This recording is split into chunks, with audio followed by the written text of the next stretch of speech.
ఎడారిలో సెలయేర్లు జూన్ 10వ తేదీ. దేవుని ప్రేమించు వారికి అనగా ఆయన సంకల్పము చొప్పున పిలువబడిన వారికి మేలు కలుగుటకై సమస్తమును సమకూడి జరుగుచున్నవి. రోమాపత్రిక 8వ అధ్యాయము 28వ వచనం. పౌలు అన్న ఈ మాటలు ఫలానా సందర్భంలో వర్తించవు అనడానికి వీల్లేదు. కొన్ని విషయాలు సమకూడి జరుగుచున్నవి అనలేదు. చాలా మట్టుకు అనే మాటే వాడలేదు. సమస్తమును అన్నాడు. అల్పమైన విషయాల నుంచి బ్రహ్మాండమైన వాటి దాకా, మామూలు సంఘటనల మొదలు ప్రాణాపాయ స్థితుల దాకా అన్నీ ఆయన కృపలో సమకూడి జరుగుతాయి. అన్నీ మన మంచి కోసమే పనిచేస్తాయి. ముందెప్పుడో చేస్తాయని కాదు, గతంలో చేశాయని కాదు, ఇప్పుడు చేస్తున్నాయి.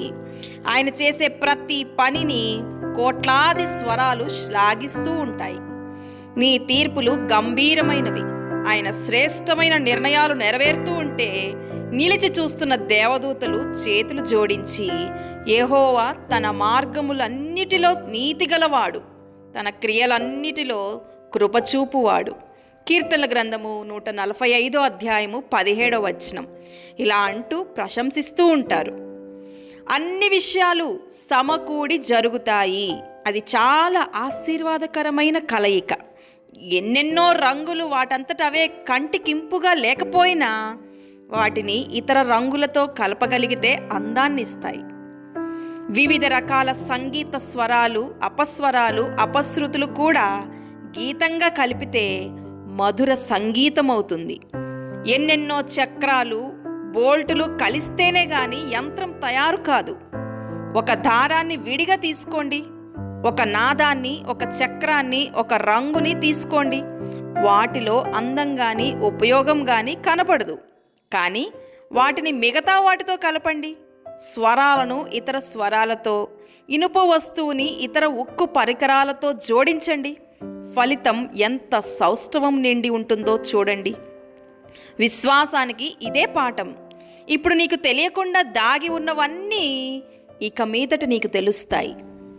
ఒక విశ్వాసికి 1000 శ్రమలు వస్తే దానిలో అతనికి మేలు కలిగించే శ్రమలెన్ని?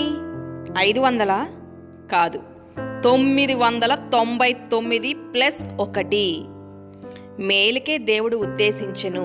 ఆదికాండము 50వ అధ్యాయము 20వ వచనం. మేలుకే దేవుడు ఉద్దేశించాడు. జీవితంలో వెన్నెల్ల, పరలోకపు పసిడి నవ్వుల ఏమి ఆదరణ వాక్యం! బ్రతుకు శాంతిదూతగా అనుదినం.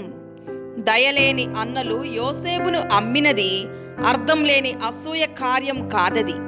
ఏళ్ల తరబడి శ్రమలు పడి గద్దెనెక్కించే దైవ జ్ఞానమే ఇది.